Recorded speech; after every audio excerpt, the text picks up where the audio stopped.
ಪಶು ವೈದ್ಯರ ಹುದ್ದೆಗೆ 70ರಿಂದ 80 ಲಕ್ಷ ರೂಪಾಯಿ ಪಡೆದುಕೊಂಡು ವಂಚನೆ ಮಾಡಿದ ಆರೋಪಕ್ಕೆ ಸಂಬಂಧಪಟ್ಟಂತೆ ಕೆಪಿಎಸ್ಸಿ ಮಾಜಿ ಅಧ್ಯಕ್ಷ ಶಿವಶಂಕರಪ್ಪ ನಿವಾಸದ ಮೇಲೆ ಇಡಿ ಅಧಿಕಾರಿಗಳು ದಾಳಿ ಮಾಡಿದ್ದಾರೆ.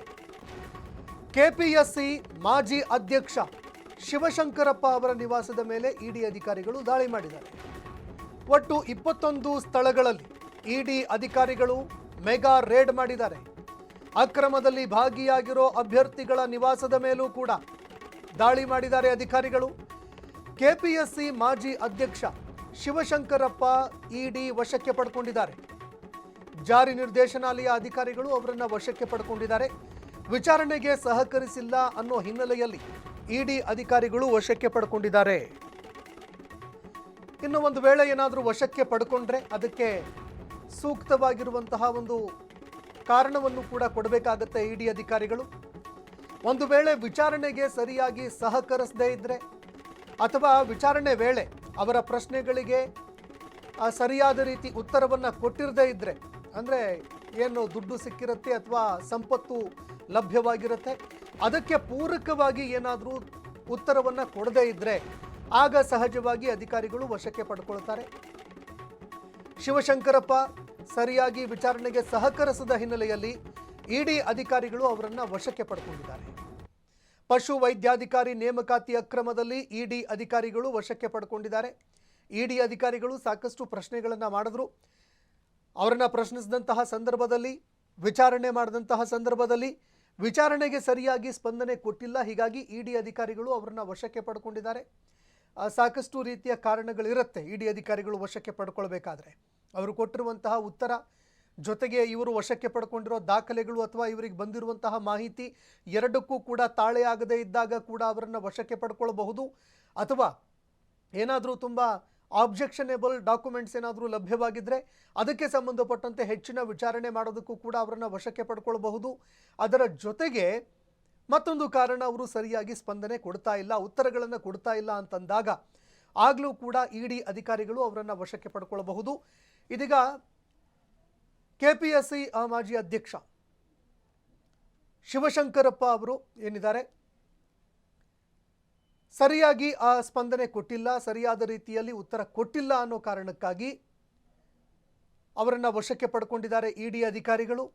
ಈಗ ಅವರ ನಿವಾಸದಲ್ಲಿ ಏನೆಲ್ಲ ಒಂದು ಮಾಹಿತಿಗಳು ಲಭ್ಯವಾಗಿದೆ, ಏನೆಲ್ಲ ದಾಖಲೆಗಳನ್ನು ವಶಕ್ಕೆ ಪಡ್ಕೊಂಡಿದ್ದಾರೆ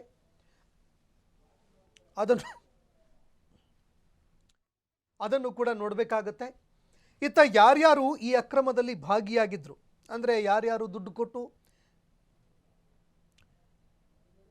ಕೆಲಸಕ್ಕೆ ನಿಯೋಜನೆ ಆಗ್ತಾ ಇದ್ರು, ಕೆಲಸ ದಕ್ಕಿಸ್ಕೊಳ್ಳೋದಕ್ಕೆ ಅಂತ ಮುಂದಾಗ್ತಾ ಇದ್ರು ಪಶುವೈದ್ಯಾಧಿಕಾರಿದು, ಅಂಥವರ ನಿವಾಸದ ಮೇಲೂ ಕೂಡ ಇಡಿ ಅಧಿಕಾರಿಗಳು ದಾಳಿ ಮಾಡಿದ್ದಾರೆ. ಅಲ್ಲಿ ಯಾವ್ಯಾವ ಮಾಹಿತಿಗಳು ಲಭ್ಯವಾಗಿದೆ ಅದನ್ನು ಕೂಡ ನೋಡಬೇಕಾಗತ್ತೆ. ಈ ಪ್ರಕರಣದಲ್ಲಿ ಇದೊಂದು ಬಹುದೊಡ್ಡ ತಿರುವಾಗುವಂತಹ ಸಾಧ್ಯತೆ ಇದೆ. ಈ ಸಂಪೂರ್ಣ ಅಕ್ರಮ ಏನು ನಡೆದಿದೆ ಅಂತ ಹೇಳ್ತಾ ಇದ್ರು, ಆ ಅಕ್ರಮಕ್ಕೆ ಇದು ಬಹುದೊಡ್ಡದಾಗಿ ಒಂದು ಕನ್ನಡಿಯಾಗೋ ಸಾಧ್ಯತೆ ಇದೆ. ಆದರೆ ಏನೇನೆಲ್ಲ ದಾಖಲೆಗಳನ್ನು ವಶಕ್ಕೆ ಪಡ್ಕೊಳ್ತಾರೆ, ಏನೇನೆಲ್ಲ ಸಾಕ್ಷ್ಯಾಧಾರಗಳು ಲಭ್ಯವಾಗುತ್ತೆ ಅದನ್ನು ಕೂಡ ನಾವು ನೋಡಬೇಕಾಗತ್ತೆ. ದೃಶ್ಯಾವಳಿಯಲ್ಲಿ ನೋಡ್ತಾ ಇದ್ದೀರಿ, ಇದು ಶಿವಶಂಕರಪ್ಪ ಅವರ ನಿವಾಸ. ಶಿವಶಂಕರಪ್ಪ ಅವರ ನಿವಾಸದ ಬಳಿಯಲ್ಲಿ ಇಡಿ ಅಧಿಕಾರಿಗಳು ಸಾಕಷ್ಟು ರೀತಿಯಲ್ಲಿ ತಪಾಸಣೆ ಮಾಡಿದ್ದಾರೆ.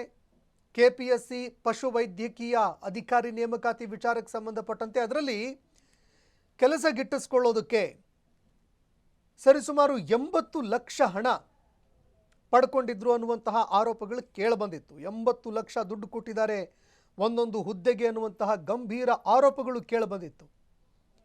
ಇದಕ್ಕೆ ಸಂಬಂಧಪಟ್ಟಂತೆ ತನಿಖೆ ಆಗಬೇಕು ಅಂತ ಒತ್ತಾಯ ಕೂಡ ಕೇಳಿಬರ್ತಾ ಇತ್ತು. ಈ ಪ್ರಕರಣ ತನಿಖೆ ಆಗಬೇಕು, ಇದಕ್ಕೆ ಸಂಬಂಧಪಟ್ಟಂತೆ ವಾಸ್ತವ ಏನಿದೆ ಬೆಳಕಿಗೆ ಬರಬೇಕು ಅನ್ನುವಂತಹ ಒಂದು ಬೇಡಿಕೆ ಇತ್ತು. ಇದೀಗ ಈ ಪ್ರಕರಣಕ್ಕೆ ಸಂಬಂಧಪಟ್ಟಂತೆ ಜಾರಿ ನಿರ್ದೇಶನಾಲಯ ಇಡಿ ಅಧಿಕಾರಿಗಳು ದಾಳಿ ಮಾಡಿದ್ದಾರೆ. ಏನೆಲ್ಲ ಮಾಹಿತಿಗಳು ಅವರಿಗೆ ಲಭ್ಯ ಆಗಿದೆ ಅದನ್ನು ಕೂಡ ನೋಡಬೇಕಾಗತ್ತೆ.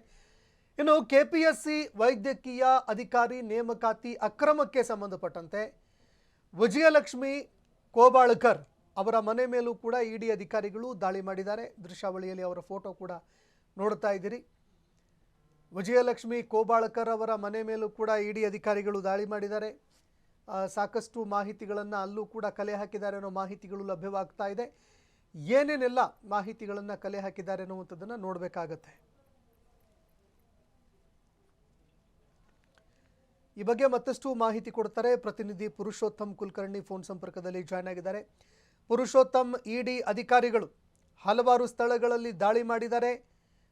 ಯಾವ ರೀತಿಯಾಗಿ ದಾಳಿ ಮುಂದುವರಿತಾ ಇದೆ, ಅದರ ಜೊತೆಗೆ ಯಾವೆಲ್ಲ ಮಾಹಿತಿಗಳನ್ನು ಕಲೆ ಹಾಕಿದ್ದಾರೆ ಅಧಿಕಾರಿಗಳು ಅಂತ? ನಿಜಕ್ಕೂ ಏನು ಇಡಿ ಅಧಿಕಾರಿಗಳು ಬೆಳಂಬೆಳಗ್ಗೆ ದಾಳಿಯನ್ನ ಮಾಡಿರುವಂತದ್ದು.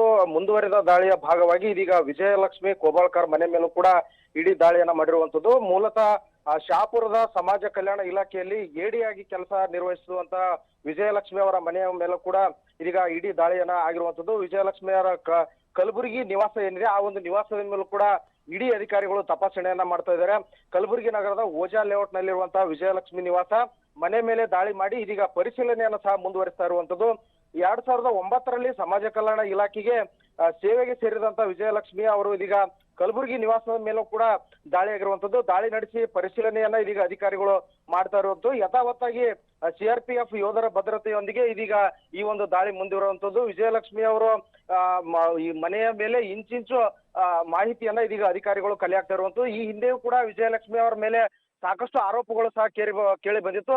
ಈ ಹಿಂದೆ ಅವರು ಬೀದರ್ನಲ್ಲೂ ಕೂಡ ಕೆಲಸವನ್ನ ನಿರ್ವಹಿಸಿದ್ರು. ಇದೀಗ ಯಾದಗಿರಿ ಜಿಲ್ಲೆಯ ಶಹಾಪುರ್ನಲ್ಲಿ ಎಡಿಯಾಗಿ ಕೆಲಸವನ್ನ ಕೂಡ ಮಾಡ್ತಾ ಇರುವಂತದ್ದು. ಸೊ ಹೀಗಾಗಿ ವಿಜಯಲಕ್ಷ್ಮಿ ಅವರ ನಿವಾಸದ ಮೇಲೆ ಇಡಿ ದಾಳಿ ಆಗಿರುವಂತದ್ದು ಮತ್ತು ಪರಿಶೀಲನೆಯನ್ನು ಕೂಡ ಮಾಡ್ತಾ ಇರುವಂತಹದ್ದು. ಈಗ ವಶಕ್ಕೆ ಪಡ್ಕೊಂಡು ಮತ್ತೆ ವಿಚಾರಣೆ ಮುಂದುವರಿಯುವಂತಹ ಸಾಧ್ಯತೆ ಇದೆ ಅನ್ನೋ ಮಾಹಿತಿಗಳು ಕೂಡ ಲಭ್ಯವಾಗ್ತಾ ಇದೆ. ಏನಾದರೂ ದಾಖಲೆಗಳು ಸಿಕ್ಕಿರುವ ಬಗ್ಗೆ ಮಾಹಿತಿಗಳು ಏನಾದರೂ ಲಭ್ಯವಾಗಿದೆಯಾ? ಅದರ ಜೊತೆಗೆ ಶಿವಶಂಕರಪ್ಪ ಅವರನ್ನ ವಶಕ್ಕೆ ಪಡ್ಕೊಂಡು ಮತ್ತೆ ಮತ್ತಷ್ಟು ಮಾಹಿತಿಗಳನ್ನು ಏನಾದರೂ ಬಯಲಿಗಿಳಿಯುವ ಸಾಧ್ಯತೆಗಳು ಇದೆಯಾ ಅಂತ? ನಿಜಕ್ಕೂ ಏನು ಕೆಪಿಎಸ್ಸಿ ಹಗರಣದಲ್ಲಿ ಭಾಗಿಯಾಗಿರುವಂತಹ ಒಂದು ಆರೋಪ ಹೊತ್ತಿರುವಂತಹ ಶಿವಶಂಕರ ಕೂಡ ಮನೆ ಮೇಲೆ ಕೂಡ ದಾಳಿ ಆಗಿತ್ತು. ಅವರನ್ನ ಕೂಡ ವಿಚಾರಣೆಗೆ ಒಳಪಡಿಸ್ತಾ ಇರುವಂತದ್ದು ಇಡಿ ಅಧಿಕಾರಿಗಳು. ಮತ್ತೊಂದು ಕಡೆ ವಿಜಯಲಕ್ಷ್ಮಿ ಕೋಬಾಳ್ಕರ್ ಮನೆ ಮೇಲೂ ಕೂಡ ದಾಳಿಯನ್ನ ಮಾಡಿರುವಂತದ್ದು. ಸೊ ಹೀಗಾಗಿ ಇಬ್ಬರ ಮನೆ ಮೇಲೆ ಕೂಡ ದಾಳಿ ಮಾಡಿದ್ದು ಸಂಪೂರ್ಣವಾದಂತಹ ಮಾಹಿತಿಯನ್ನ ಇದೀಗ ಇಡಿ ಅಧಿಕಾರಿಗಳು ಕಲೆ ಹಾಕ್ತಾ ಇರುವಂತದ್ದು. ಸಮಯ ಸಂದರ್ಭ ಬಿದ್ರೆ ಏನು ಶಿವಶಂಕರಪ್ಪ ಅವರನ್ನ ವಶಕ್ಕೆ ಪಡೆದು ವಿಚಾರಣೆಯನ್ನು ಕೂಡ ಮಾಡ್ತಾ ಇರುವಂತಹ ಸಂದರ್ಭವೂ ಕೂಡ ಬರ್ಬೋದು. ಮತ್ತು ವಿಜಯಲಕ್ಷ್ಮಿ ಕೋಬಾಳ್ಕರ್ ಮನೆ ಮೇಲೆ ಕೂಡ ದಾಳಿಯನ್ನ ಮಾಡಿದ್ದು ಅವರ ಮನೆಯಲ್ಲಿ ಯಾವೆಲ್ಲ ದಾಖಲೆಗಳು ಸಿಗ್ತವೆ ಅಂತಕ್ಕಂಥದ್ದನ್ನ ಸಮಗ್ರ ಇಂಚಿಂಚು ಮಾಹಿತಿಯನ್ನ ಕೂಡ ಅಧಿಕಾರಿಗಳು ಪಡಿತಾ ಇರುವಂತಹದ್ದು ಇಡಿ ಅಧಿಕಾರಿಗಳು. ಧನ್ಯವಾದಗಳು ನಿಮ್ಮೆಲ್ಲ ಮಾಹಿತಿಗೆ ಪುರುಷೋತ್ತಮ್.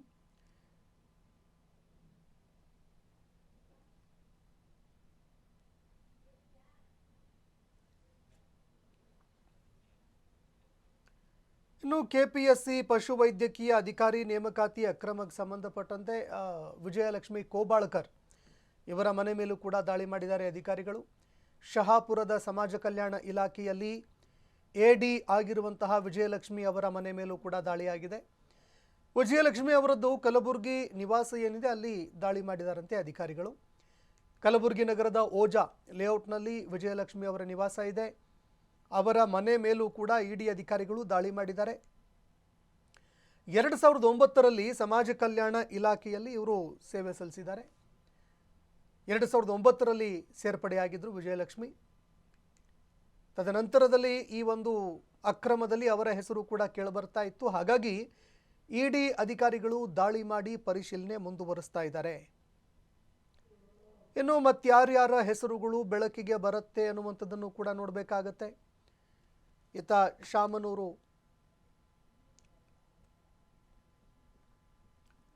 ಮತ್ತೊಂದೆಡೆ ಕೆಪಿಎಸ್ಸಿ ಮಾಜಿ ಅಧ್ಯಕ್ಷ ಶಿವಶಂಕರಪ್ಪ ಅವರ ನಿವಾಸದ ಮೇಲೂ ಕೂಡ ದಾಳಿಯಾಗಿರುವಂಥದ್ದು. ಮತ್ತೊಂದೆಡೆ ಇತರೆ ಅಧಿಕಾರಿಗಳು ಯಾರಿದ್ದಾರೆ ಅವರ ನಿವಾಸದ ಮೇಲೂ ಕೂಡ ದಾಳಿ ಮಾಡಿದ್ದಾರೆ ಅಧಿಕಾರಿಗಳು. ಇನ್ನು ವಿಜಯಲಕ್ಷ್ಮಿ ಕೋಬಾಳ್ಕರ್ ಇವರು ಕೂಡ ಅಧಿಕಾರಿಯಾಗಿದ್ದಾರೆ. ಈ ಅಧಿಕಾರಿಗಳ ಪಾತ್ರ ಏನೇನು ಅನ್ನುವಂಥದ್ದು ಕೂಡ ಗೊತ್ತಾಗಬೇಕಾಗತ್ತೆ. ಯಾಕಂದರೆ 70ರಿಂದ 80 ಲಕ್ಷ ಹಣ, ಇದರಲ್ಲಿ ಯಾರ್ಯಾರದ್ದು ಎಷ್ಟೆಷ್ಟು ಪರ್ಸೆಂಟು, ಯಾರ್ಯಾರ ಪಾತ್ರ ಏನು, ಈ ಸಂಪೂರ್ಣ ಹಗರಣ ಅಕ್ರಮ ಯಾವ ರೀತಿ ಮಾಡಿದ್ದಾರೆ, ಅದಕ್ಕೆ ಸಂಬಂಧಪಟ್ಟಂತೆ ಮಾಹಿತಿಗಳನ್ನು ಕೂಡ ಕಲೆ ಹಾಕಬೇಕಾಗತ್ತೆ. ಈ ಸಂಪೂರ್ಣ ತನಿಖೆ ಫಿನಿಶ್ ಆದ ನಂತರ, ಸಂಪೂರ್ಣ ತನಿಖೆ ಮುಕ್ತಾಯ ಆದ ನಂತರ ಯಾರ್ಯಾರ ಪಾತ್ರ ಏನು ಅನ್ನುವಂಥದ್ದು ಬೆಳಕಿಗೆ ಬರುತ್ತೆ. ಚಾರ್ಜ್ ಶೀಟ್ ಸಲ್ಲಿಕೆ ಆದ ನಂತರದಲ್ಲಿ ನಿಜಕ್ಕೂ ಆಗಿರುವಂಥದ್ದೇನು ಈ ಸಂಪೂರ್ಣ ಅಕ್ರಮದಲ್ಲಿ. ಈ ಐಷಾರಾಮಿ ಬಂಗಲೆಗಳನ್ನು ಕಟ್ಕೊಂಡು ವೈಭವೋಪೇತ ಜೀವನವನ್ನೇನು ನಡೆಸ್ತಾ ಇದ್ದಾರೆ, ಇದೆಲ್ಲದಕ್ಕೂ ದುಡ್ಡೆಲ್ಲಿಂದ ಬಂತು, ಏನು ಎತ್ತ, ಇದೆಲ್ಲವೂ ಕೂಡ ಬೆಳಕಿಗೆ ಬರುತ್ತೆ.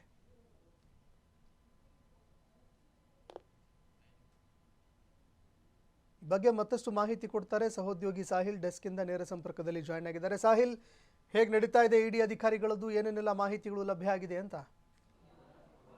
ಸಂತೋಷ್, ಇವತ್ತು ಬೆಳ್ಳಂಬೆಳಗ್ಗೆ ಸುಪ್ರಭಾತದಲ್ಲಿ ಕರ್ನಾಟಕ ಲೋಕ ಸೇವಾ ಆಯೋಗ ಅರ್ಥಾತ್ KPSC ಇದರ ಅಧ್ಯಕ್ಷರಾಗಿದ್ದಂತಹ ಶಿವಶಂಕರಪ್ಪ ಅವರ ಕಲ್ಪನೆಯಲ್ಲೂ ಕೂಡ ಇರಲಿಲ್ಲ.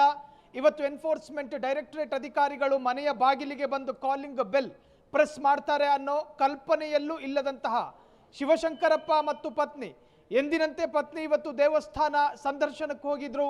ಗರ್ಭಗುಡಿ ರೀಚ್ ಆಗೋ ಅಷ್ಟರಲ್ಲಿ ಜಾರಿ ನಿರ್ದೇಶನಾಲಯದ ಅಧಿಕಾರಿಗಳು ಅವರ ಗಂಡನ ಮನೆ ಬಾಗಿಲಲ್ಲಿ ಬಂದು ನಿಂತ್ಕೊಂಡಿದ್ರು.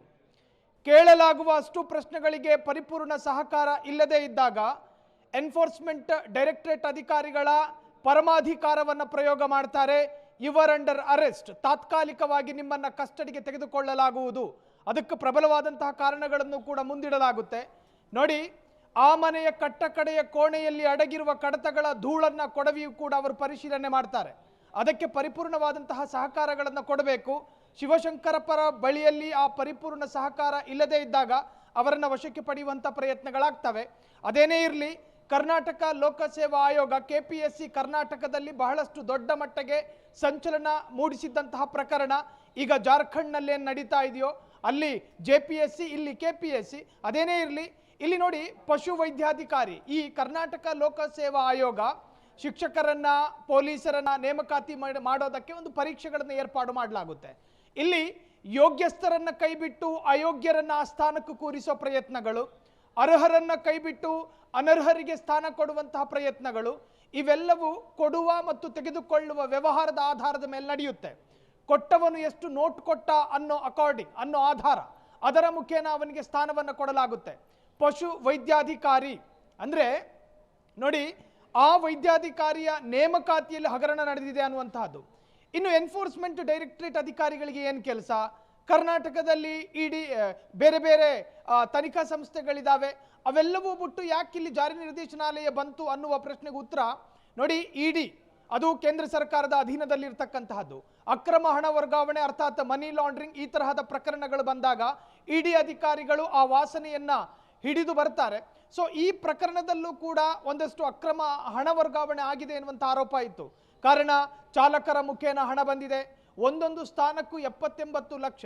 ನಾನು CT ರವಿ ಅವರ ಹೇಳಿಕೆಯನ್ನು ಸಾಲವಾಗಿ ಪಡೆದು ಹೇಳೋದಾದರೆ 70-80 ಲಕ್ಷವನ್ನ ಲಂಚದ ರೂಪದಲ್ಲಿ ಪಡೆದು ಸ್ಥಾನಮಾನಗಳನ್ನು ಕೊಡಲಾಗಿದೆ. ಇದರಲ್ಲಿ ಬಹುದೊಡ್ಡ ಅಕ್ರಮಗಳಾಗಿದೆ ಎನ್ನುವಂಥ ಆರೋಪ ಇತ್ತಲ್ಲ. ಹಾಗಾಗಿ ಈ ಹಣವೆಲ್ಲವೂ ಯಾವ ರೂಪದಲ್ಲಿ ಬಂತು? ಇವರ ಖಾತೆಗೆ ವರ್ಗಾವಣೆ ಆಗಿದೆಯಾ ಅಥವಾ ನಗದು ರೂಪದಲ್ಲೇನಾದರೂ ಇವರ ಕೈಗೆ ಸಿಕ್ಕಿದೆಯಾ?